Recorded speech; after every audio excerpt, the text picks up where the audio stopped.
नमस्कार बच्चों, स्वागत आप सबको स्टडी टाइम यूट्यूब चैनल पर। बच्चों, इस वीडियो के माध्यम से कक्षा 8 क्लास का विज्ञान का जो 15 चैप्टर है प्राकृतिक परिघटनाएं, इस चैप्टर का जो सो प्रश्न उत्तर इस वीडियो के माध्यम से आपको बताने वाले हैं। तो वीडियो को लास्ट तक और ध्यान से देखिएगा, क्योंकि वीडियो को ध्यान से देखिएगा तो ही आप जो सो समझ पाएंगे। और अगर वीडियो आपको अच्छा लगा तो वीडियो को लाइक ज़रूर करें और चैनल को सब्सक्राइब जरूर करें अगर आप चैनल पर नहीं हो तो। और वीडियो को शेयर जरूर करें अपने दोस्तों तक, क्योंकि वो सब भी जान पाए कि हाँ कि ये सब प्रश्न का उत्तर क्या है क्या नहीं है। तो चलिए देखते हैं फर्स्ट प्रश्न क्या कहता है। देखिए, कहा जाता है निम्नलिखित में से किसे रगड़ने से आसानी से आवेशित नहीं किया जा सकता है। तो तांबे की छड़ के, क्योंकि देखिए तांबे की छड़ क्या है, ये चालक पदार्थ है और इसे रगड़ेंगे तो ये हमारे शरीर से होते हुए दोस्तों जो आवेश इसमें उत्पन्न होगा वो हमारे शरीर से होते हुए पृथ्वी में चला जाएगा और ये आवेशित नहीं हो पाएगा। फिर आगे कहा जाता है दूसरा प्रश्न, आवेश कितने प्रकार के होते हैं।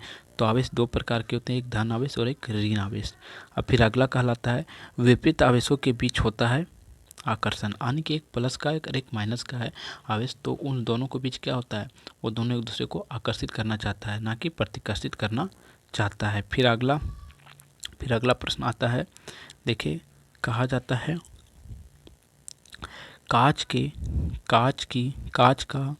कांच का रेत के साथ रगड़ने पर हमेशा रेशम और कांच से उत्पन्न होता है। क्या उत्पन्न होता है, इसमें क्या उत्पन्न होता है, कांच और रेशम को रगड़ते हैं तो कोई आवेश उत्पन्न नहीं होता है। फिर अगला प्रश्न है, सभी कथन के सामने सही का निशान लगाएं कि कौन सा सही है और कौन सा गलत है, इसका निशान लगाना है।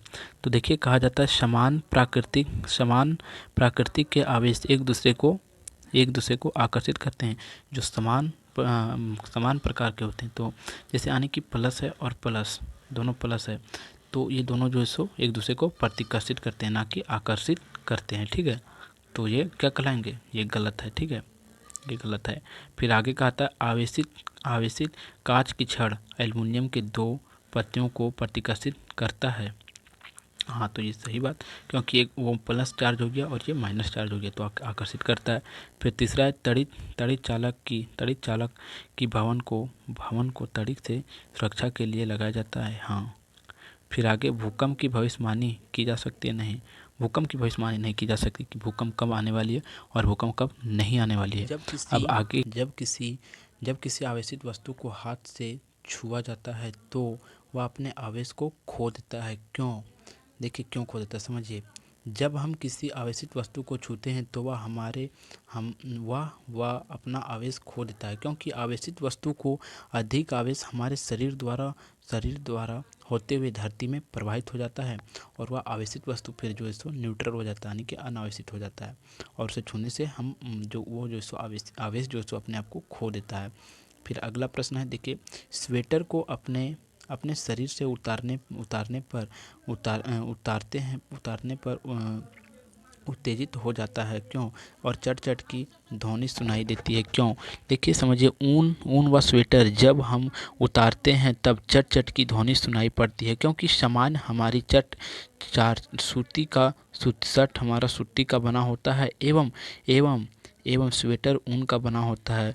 ऊनी एवं सूती कपड़ों के बीच में स्थित घर्षण से होता है, जिसके कारण इलेक्ट्रॉन का प्रवाह एक पदार्थ से दूसरे पदार्थ में होता है, जिसके कारण से हमें चट की आवाज़ सुनाई देती है और थोड़ा सा लाइटिंग भी दिखाई देती है रात में। तो यही कारण है, समझे। अब अगला प्रश्न आता है, पांचवा प्रश्न। देखिए कहा जाता है भूकंप से अपनी सुरक्षा के लिए उपाय सुझाइए। देखिए तो फर्स्ट उपाय क्या है, अगर आप घर के अंदर हैं तो किसी मजबूत टेबल व फर्नीचर के नीचे छुप जाएं। दूसरा कहता है अगर आप बाहर हो तो बिजली की लाइन या खंभे से गिरने से दूर रहें, क्योंकि अगर बिजली की खंभा गिरेगा तो आपका भूकंप से जितना जान नहीं जाएगा उतने विद्युत के अधिक वोल्टेज का करंट है तो उससे जान आपका जा सकता है। अब फिर अगला प्रश्न आता है, भारत के उन राज्यों की सूची बनाइए जहां भूकंप के झटके की संभावना अधिक रहती है। तो कश्मीर हो गया, राजस्थान हो गया, गुजरात हो गया, 3 राज्य हैं जहां जो सो भूकंप की आने की संभावना अधिक होती है। ठीक है।